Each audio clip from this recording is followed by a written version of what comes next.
Previously on my channel, I made a video about the different types of watch bands. But how could I miss the different types of watches? There are so many different types of watches, so let's segregate them in these three categories.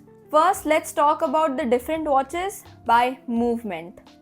The most common watch movement, and I think one of the most affordable, is the quartz movement. This is the standard movement that you'll find in even any Chinese watch or a Casio watch too. This basically just has a quartz crystal inside it and it requires a battery to function, and of course with that a battery replacement.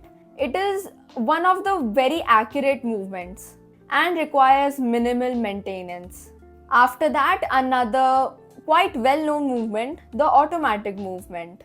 The automatic movement is what comes to mind when you think of expensive watches. This movement has self-winding through kinetic energy. This basically recharges itself with the movements of your hand or any other kind of movement. Mechanical movement is often confused with automatic movement, but they are very different. The only similarity is that both of them do not require batteries. A mechanical watch is basically a hand-wound watch. So here what you'll see is you have to pull out the crown, wound the watch, all of that. This also has a higher price tag than other movements. And lastly, solar. As the name suggests, obviously this can turn light energy into electronic energy. So those were the different types by movement. But now let's talk about the different types of watches through their functionality. Functionality can also, in like layman terms, mean display, because that is how we refer to it sometimes. So this will include analog, digital, hybrid, and chronograph. So usually you hear stuff like, oh, this has an analog display, this has a digital display, stuff like that. So first, of course, an analog watch. This watch has a traditional clock face, three-hand movement, and there are a lot of watches in this sector of almost every budget. This is a classic and traditional timepiece. After that, of course, how can we forget digital?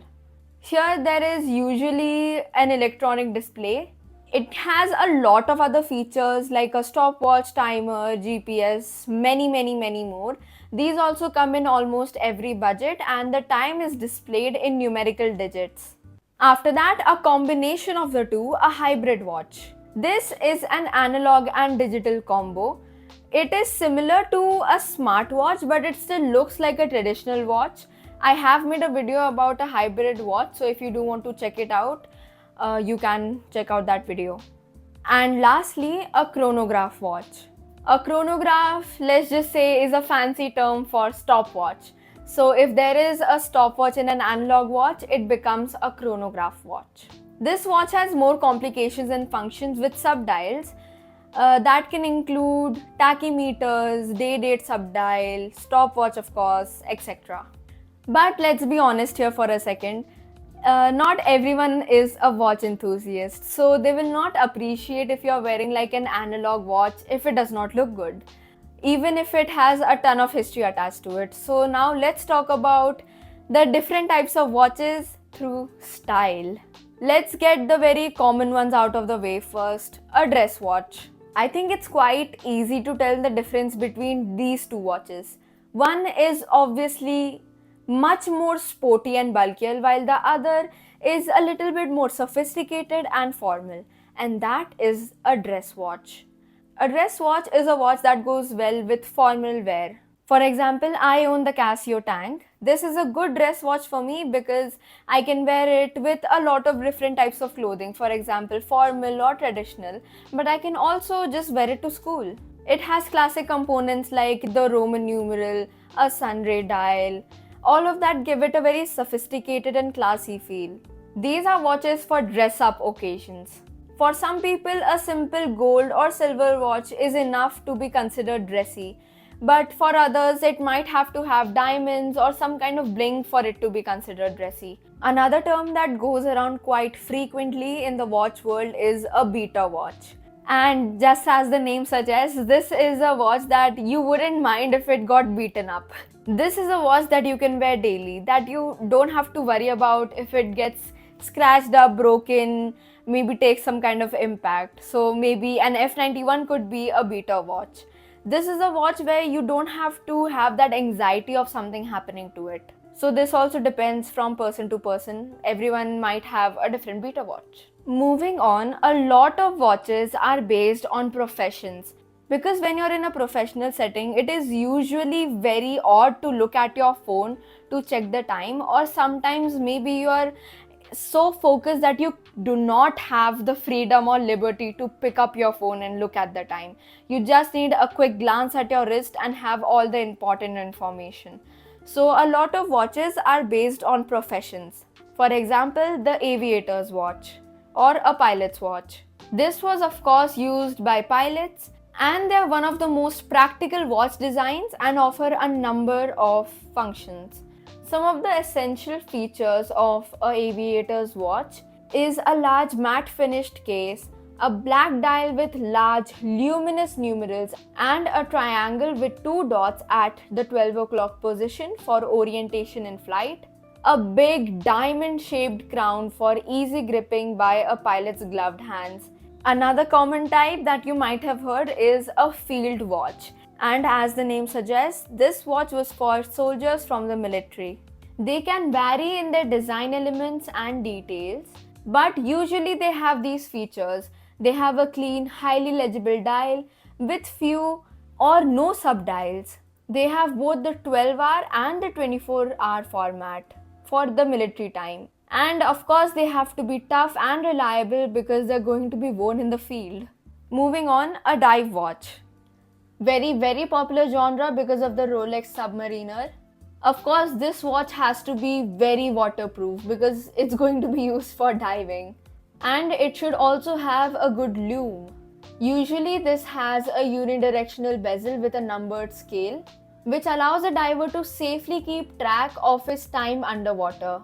A very simple type of watch, a calendar watch. And just like the name suggests, this is a watch which has a day date window or a day date display. This genre is again popular because of the Oyster Perpetual Day Date. Of course, a watch just needs to have a date window for it to qualify, but you can have more things like a month display also. A calendar watch might also include a moon phase display. Again, a very obvious type, a traveler's watch. This watch can help a traveler keep track of 2 or more time zones simultaneously. There are generally two types of these, GMT watches and world timers. This watch was recently a trend, a skeleton watch. And just look at the picture, I think you already know what I mean. These are also called open worked, and they are watches in which the dial side and case back crystals are transparent. These highlight the intricacy of the watchmaker. There is also like a sub-genre in this, which is an open heart. Like this watch, where there is just one part of it where you can see the inside, but not all of it. Moving on to the tourbillon watch. This is something that only watch enthusiasts might know of, but this is basically named after a complication.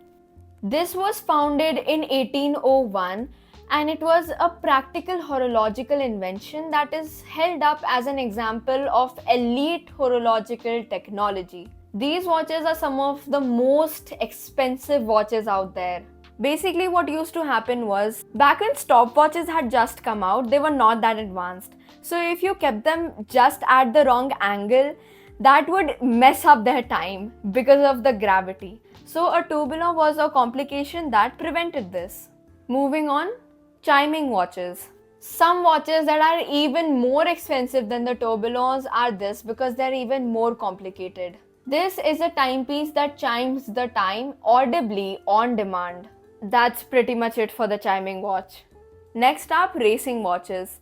A defining feature of such watches is that they have a tachymeter. A tachymeter is a scale that allows for measuring speed on a chronograph watch. These watches feature a bigger dial size with larger numerals. How can we forget a pocket watch? A watch that is made to be carried in the pocket as opposed to a wristwatch. They are the most common type of watch from their development in the 16th century until wristwatches became popular after World War I. A very interesting type of watch, a nurse's watch. They let nurses track time without having to constantly look at their smartphones. And of course, because they wear such gloves and they need to be clean at all times, they cannot wear wristwatches.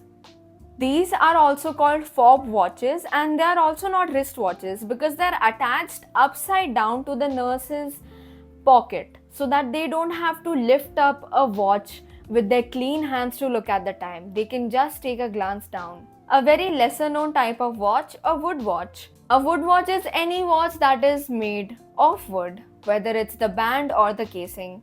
A doctor's watch. This watch has a pulsometer, and as the name suggests, this function on a watch enables one to measure heartbeats. And at the last and the least, fashion watches. These watches are a scam. They are made to just grab money from anyone. They do not offer any kind of history, functionality, complications, nothing, but are just marked at a higher price because of the brand name. Do not buy these watches. They should not even considered watches. They are just a money grab. I have talked about this in several videos, including my scam video, because it genuinely is a scam. They use celebrity endorsements, a lot of marketing to get you, but it's not worth it. The price is way too high for what they are selling. If you are wondering why I did not include smartwatches in this video, is because smartwatches are not watches, they're devices. And that's all I have to say about that. I hope this video helped you maybe get to know your next watch. Also to feed your curiosity. Thank you so much for watching and stay tuned for more.